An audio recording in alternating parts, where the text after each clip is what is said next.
Y el Car Dealership Guy, que tiene un post en Twitter sobre automóviles, esa es su especialidad, nos dice que el acceso a préstamos para automóviles se redujo de nuevo en agosto durante 5 meses consecutivos de declive. ¿Por qué? Las morosidades han aumentado y muchos prestamistas de automóviles están endureciendo sus criterios para evitar incumplimientos. Obviamente, haciendo que sea más difícil para muchos estadounidenses asegurar un coche. Pero va más allá. Los coches son clave para el bienestar financiero general. Los propietarios de automóviles tienen el doble de probabilidades de tener un trabajo y 4 veces más probabilidades de mantenerlo. En el lado positivo, los precios de los coches nuevos han estado cayendo en el month over month durante casi un año y los incentivos alcanzaron su nivel más alto desde 2021. De cara al futuro, los distribuidores están ansiosos por despejar los modelos 2020, 2024 y dar paso a los 2025.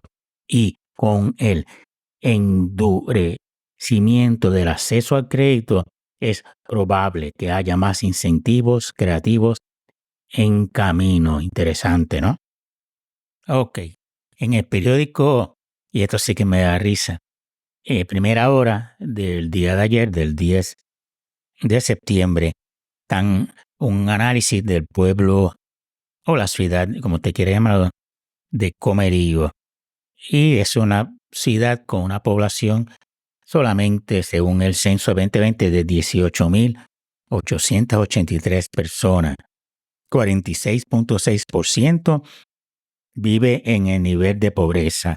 El ingreso per cápita es de $6,755, cuando en todo Puerto Rico se registró un promedio de 12.914 según ese mismo censo del 2020.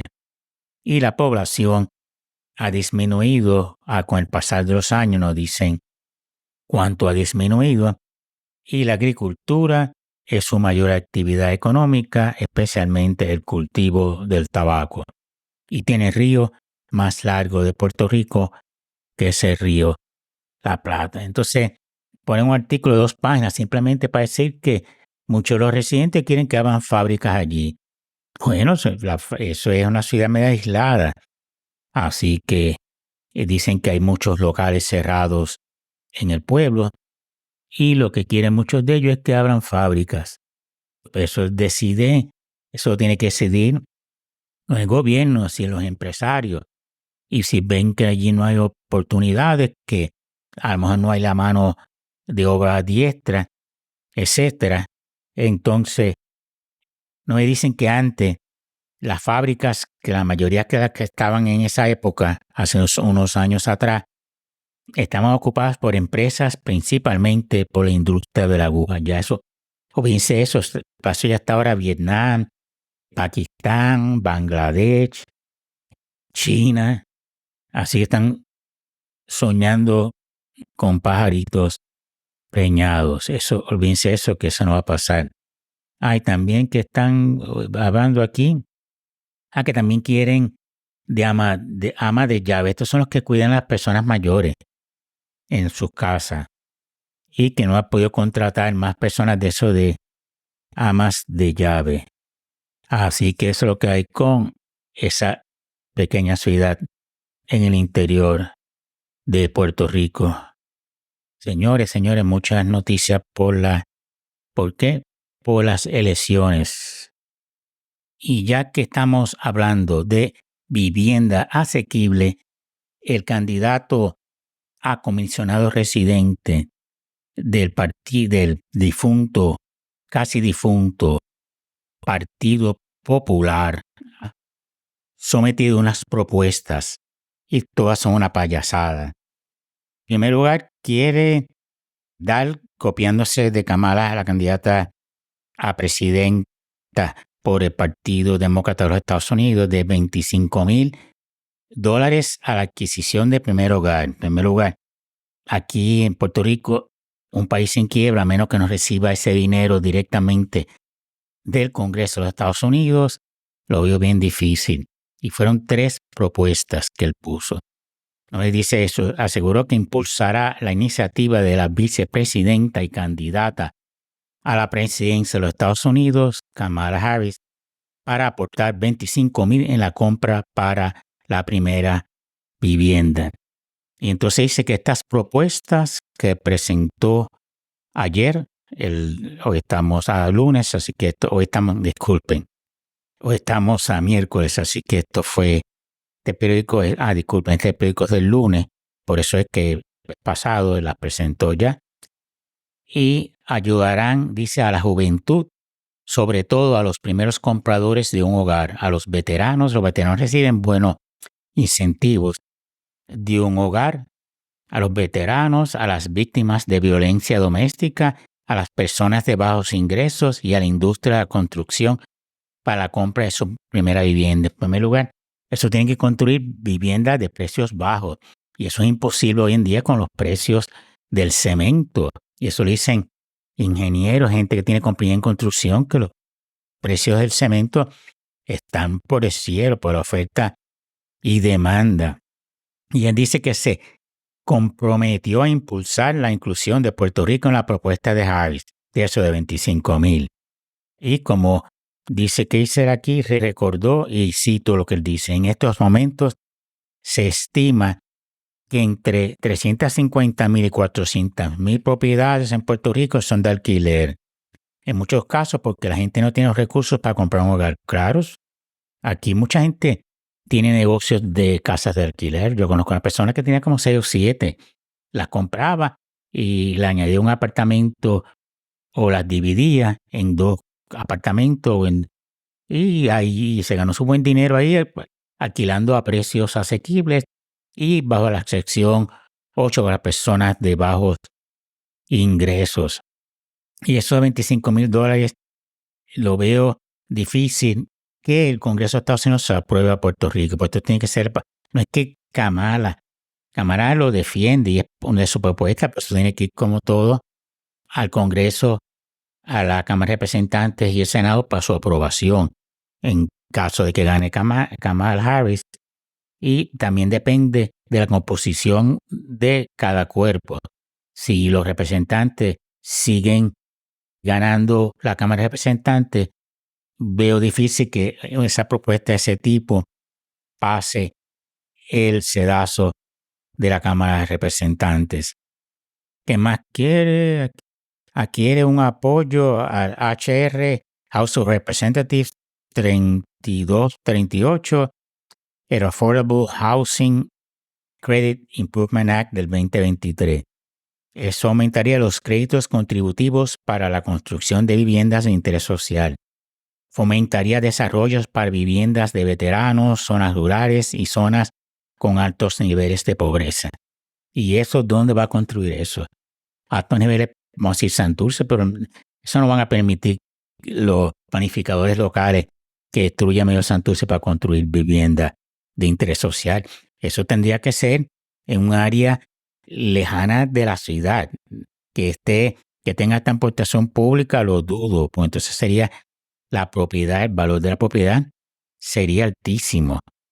Entiendo lo que quiero decir, que tendría que, ¿cuál es la palabra que estoy buscando? Cuando el gobierno, ustedes saben que tiene autoridad para comprar una propiedad, aunque el dueño no quiera venderla mientras le pague el precio de su valor del mercado, apropiar. Yo creo que es el nombre que usan, se me olvidó completamente ahora, el término legal, pero ya saben lo que estoy tratando de explicar. Eso no va para ninguna parte. Y el periódico El Vocero nos dice que en agosto se registraron 472 quiebras, lo que representa un aumento del 19.79% en comparación con agosto de 2023, de las cuales casi la mitad fueron quiebras comerciales, de acuerdo con estadísticas del Boletín de Quiebras de Puerto Rico. Según el informe, se registraron 228 quiebras comerciales, lo que representa un aumento del 26.76% en comparación con las 180 quiebras registradas en 2023 y representan un 48% del total registrados durante el mes. Los sectores económicos más afectados por quiebras en este periodo han sido los restaurantes, con un total de 17 quiebras, 11.72% de las quiebras reportadas, con una deuda total de $7.333.848.64. A este le sigue la industria de construcción con 10 quiebras, 6.90%, con una deuda de un poquito más de $5 millones.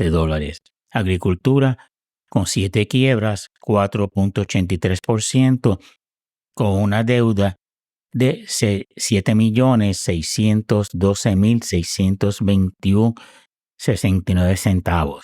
Y los doctores en medicina con 8 quiebras, el 5.52%, con una deuda de $6.564.420.59. Entre las ciudades con mayor casos de quiebras comerciales encabezó Manatí con un aumento del 400%, seguido por Guaynabo con un aumento del 300% y San Juan con un aumento del 217%. Y lo demás que tiene el artículo es qué tipos de quiebra, pero eso no creo que tenga importancia. Y vamos a seguir con 5 millas y un artículo escrito por la directora de dicho periódico, Luisa García Pelati. En Puerto Rico, las ventas de viviendas cayeron 8.7% en los primeros 3 meses del año, según datos de la Oficina de la Comisionada de Instituciones Financieras. Las ventas ya habían disminuido 2.9% en el año 2023 y 16.2% en 2022. Entre enero y marzo de este año, 2024, se vendieron 2.255 viviendas, 214 unidades menos que el primer trimestre de 2023. Son las ventas más bajas desde 2020, cuando las ventas se vieron afectadas por la pandemia del COVID-19. Entre enero y marzo de este año se vendieron 148 viviendas nuevas, la cifra más baja en 4 años, un descenso de 12.9% cuando se compara con el 2023. Las ventas de viviendas existentes disminuyeron 8.4%, la tercera caída consecutiva. El precio promedio de la vivienda nueva subió en marzo de este año hasta $303.201, un 24.7% más que en el mismo mes del año pasado. El precio promedio de la vivienda nueva, que ha estado subiendo durante los últimos 5 años, habría alcanzado un nivel récord de $461.420 en diciembre, y esto es de 2023. El precio de las viviendas existentes subió 46.2% en marzo, hasta $235.547, muy por encima del precio promedio de 2023 de $177.513. Y el periódico online 5 millas nos dice que, y cito, se deteriora el acceso a vivienda asequible. Y esto es un reporte que ha hecho un estudio la firma Estudios Técnicos Inc. Y vamos al leer aquí, el acceso a viviendas con precios asequibles se ha deteriorado. El índice de vivienda asequible que elabora la firma Estudios Técnicos Inc. se redujo de 70% en el primer trimestre de 2023 a 54% en el primer trimestre de este año, lo que indica que una persona que quiere comprar una vivienda solo tendría el 54% del ingreso requerido para cualificar para un préstamo hipotecario.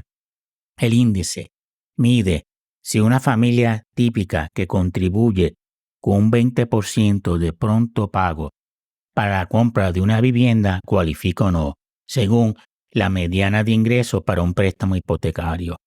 Un valor igual a 100% significa que la familia tiene los ingresos necesarios para cualificar para un préstamo hipotecario basado en el precio promedio prevaleciente en el mercado. Un valor mayor supone que tiene ingresos más que suficientes para cualificar para un préstamo hipotecario, mientras que valores inferiores reflejan lo contrario. En otras palabras, que a lo mejor no tienen suficiente ingresos para cualificar. Leslie Adames, director de análisis y política económica de Estudios Técnicos Inc., atribuye este deterioro en la asequibilidad de vivienda al aumento en el precio de las viviendas y a los altos intereses hipotecarios. El precio promedio de las viviendas vendidas continúa ejerciendo presión en el nivel de asequibilidad, explica el economista. El precio promedio de la vivienda subió 25% de $179,649 en el primer trimestre del 2024 a $224,484 en el primer trimestre del 2024, según datos de la Oficina de la Comisionada de Instituciones Financieras. Y cito, hubo incrementos notables en los precios en ambos segmentos del mercado, nuevos y usados. Por ejemplo, en el segmento de viviendas nuevas, el precio aumentó en un 36% anual de $262,301 en el primer trimestre del 2023 a $357,492 en el primer trimestre de 2024, mientras que en el segmento de viviendas usadas incrementó un 24% de $173,114 a $214,304 respectivamente. Cierro la cita, apunta Adames. Interesante, ¿no? Increíble. Y él nos dice que esta situación es preocupante, indicó Adames. Lo complicado es que en la medida en que continúe la insuficiencia de vivienda en el mercado relativo a la demanda, persistirá la presión en los precios, limitando las oportunidades de que ciertos segmentos de la población puedan adquirir vivienda. Qué interesante, ¿no? El encarecimiento en el precio de las viviendas y el aumento en las tasas de interés hipotecaria fija a 30 años ha contribuido a una reducción notable en la venta de unidades de 3,326 en el primer trimestre de 2021 a 2,469 en el segundo trimestre de 2023 y 2,255 en el primer trimestre del 2024, como baja, ¿no? Claro, ya no hay regalos del gobierno federal como cuando estaba el COVID, en esos años que él menciona, excepto el parte del 23 y el 24. Por lo tanto, la gente tiene que ganarse el dinero con que van a comprar una casa o el % que van a usar para poder cualificar para la hipoteca. Adames indicó que aunque el mercado espera que la Reserva Federal reduzca las tasas de interés en al menos 25 puntos bases en septiembre, no necesariamente implicará una reducción en la tasa de interés hipotecaria. Y cito, si bien los cambios en la política monetaria pueden incidir en las tasas a largo plazo, incluyendo la hipotecaria, hay otros factores que posiblemente impidan que la tasa hipotecaria se normalice a los niveles pre-pandemia. Y eso es 4% en promedio. La situación fiscal del gobierno federal, las recientes emisiones de bonos del Tesoro Federal, la reducción gradual del balance de la Reserva Federal y la reducción en los niveles de ahorro de los baby boomers podrían mantener las tasas de interés de largo plazo elevadas, con una posible normalización a niveles pre-crisis financiera en el 2007 en el 2008. En el caso de la tasa de interés hipotecaria fija a 30 años, esto implicaría tasas superiores al 5%, lo que no es nada alentador, explicó Adames. Saludos amigos, les habla Frank con su podcast de Un Planeta al Revés. Y vamos a empezar con The Washington Post, hoy septiembre 11, 2024. Y desgraciadamente hoy es el 23 aniversario del infame día en que los terroristas musulmanes atacaron las torres gemelas en Nueva York y el Pentágono en Washington. La inflación continuó disminuyendo en agosto, reforzando las expectativas de que la Reserva Federal reducirá las tasas de interés por primera vez desde la primera pandemia. La Oficina de Estadísticas Laborales informó de un aumento del 2.5% en los precios durante el último año, frente al 2.9% en julio, principalmente debido a la caída de los precios del gas. Mes a mes, los precios subieron un 0.2%. Los costos de vivienda impulsaron el aumento general de la inflación, como ha sido el caso durante más de un año, pero los responsables de política son escépticos de que las medidas reflejadas en el índice de precios al consumidor ofrezcan una imagen actual del mercado. Otros indicadores en tiempo real han mostrado que los alquileres han disminuido considerablemente o incluso han bajado en las grandes ciudades durante gran parte del año. Pero la Reserva Federal tendrá muchas dificultades para reducir la inflación a niveles normales hasta que las estadísticas oficiales estén alineadas. La inflación ha disminuido desde su máximo del 9.1% hace 2 años, pero los precios siguen siendo elevados en comparación con los niveles anteriores a la pandemia, lo que causa descontento entre los hogares y las empresas. A medida que se acercan las elecciones presidenciales, Kamala Harris y Donald Trump están presentando sus estrategias para reducir costos, particularmente en la vivienda. Sin embargo, los economistas expresan su preocupación de que estas políticas pueden empeorar inadvertidamente la inflación, principalmente si Trump implementa sus deportaciones masivas y aranceles, lo que son los tariffs, que él dice que va a meter a todo el mundo y que va a eliminar los impuestos, porque con las tarifas que va a imponer a los otros países, eso va a ser América grande nueva, que está loco el tipo. O si las iniciativas de Harris, incluyendo los créditos fiscales y los planes de construcción de vivienda, conducen a precios, más altos. Ok, vamos ahora con el periódico El 5 Millas. En agosto, el tráfico de pasajeros en el aeropuerto internacional, y esto de Puerto Rico, aumentó un 1.6% a 1.134.323 personas, según informó el Grupo Aeroportuario del Sureste, ASUR, la empresa gestora desde el 2013.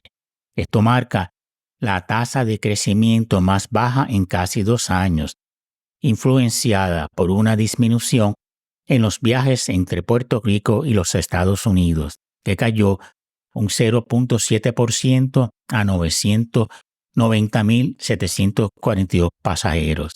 Sin embargo, el número de pasajeros internacionales aumentó un 21.6% a 143.581, en lo que año a año el tráfico de pasajeros ha aumentado un 9.1% a 9.3 millones. El aeropuerto alcanzó un récord de 12.2 millones de pasajeros en el año anterior, un aumento del 18.3% con respecto a 2022, que marca el tercer aumento consecutivo tras la recesión durante la pandemia de COVID-19.